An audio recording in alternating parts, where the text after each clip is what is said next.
I will not speak again. I will not talk again. I will not have a conversation. I will not discuss what I've learned in 10 years and more about light and sound, echoes, and systems with processes involving UFOs and aliens, abductions on Capitol Hill in Seattle, from Area 51 in the jungle of Vietnam. I will not serve. I will not give. I will no longer, should I have an opportunity to breathe on an object in outer space, with women who can tell me I am neutral gendered and must behave correctly within the amount of time provided now. And most of all,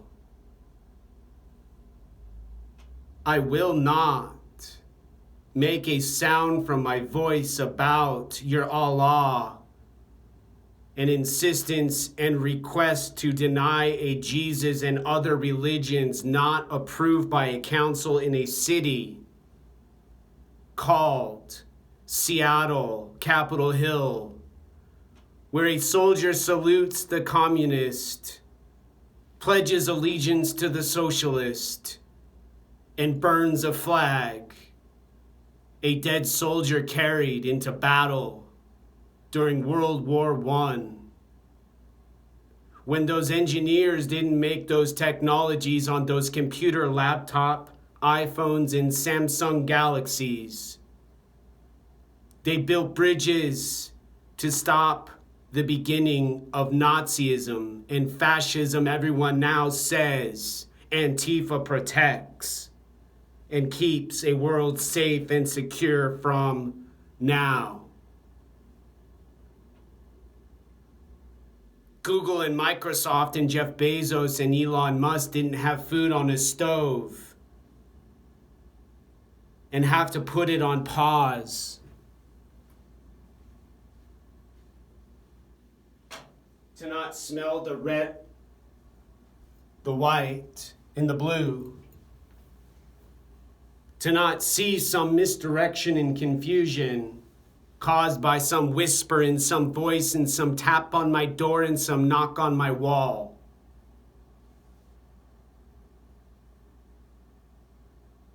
Who don't have to go miles to a grocery store with one next door, down the street a few blocks over now, to avoid confrontation and conflict and possible hypothetical death and dying,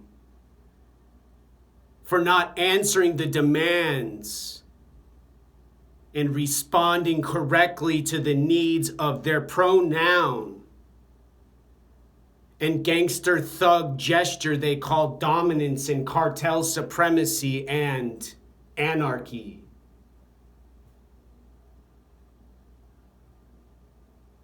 I won't raise my hand and say, I pledge allegiance to the flag of the United States of America. I won't swear an oath to be a chaplain on an application for the United States Army PSYOP, psychological operations. I won't provide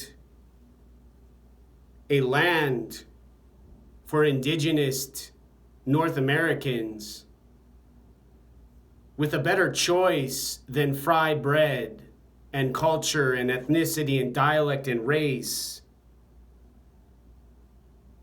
and more sugar and more booze and more tobacco to make peace with those elders who visit them dressed in black, shining in the sunlight with their white skin and dark African American pride.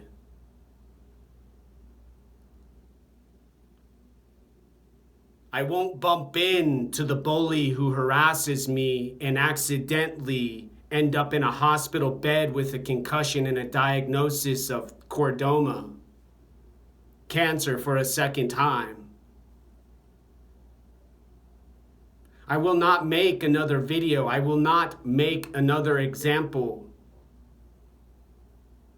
to bother yourself and your ego and your mind, controlled and limited and restricted by your universities and colleges and doctors with their mystery of legalized drugs and a racist emergency they call a theory and a philosophy of post-colonialism and a Frantz Fanon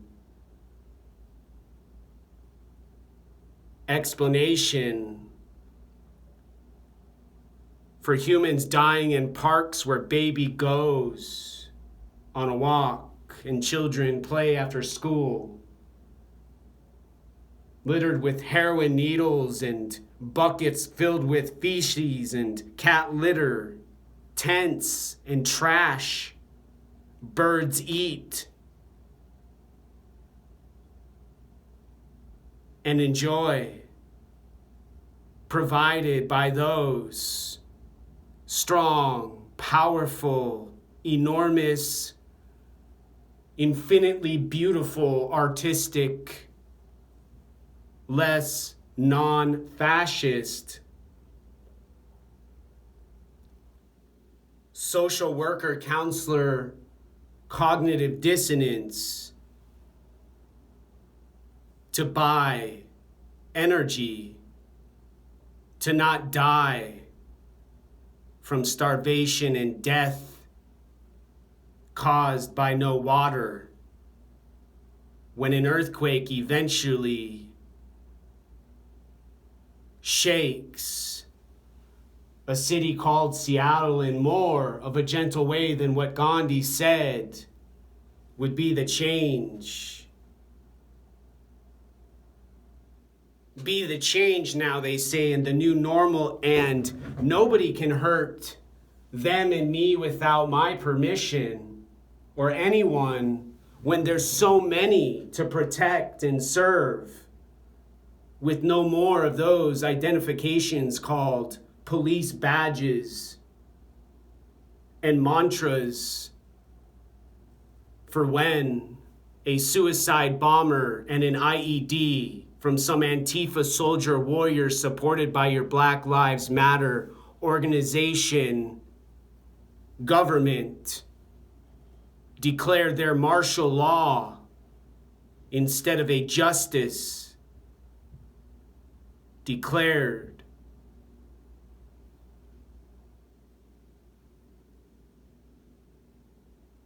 Freedom. Now. The end. Now.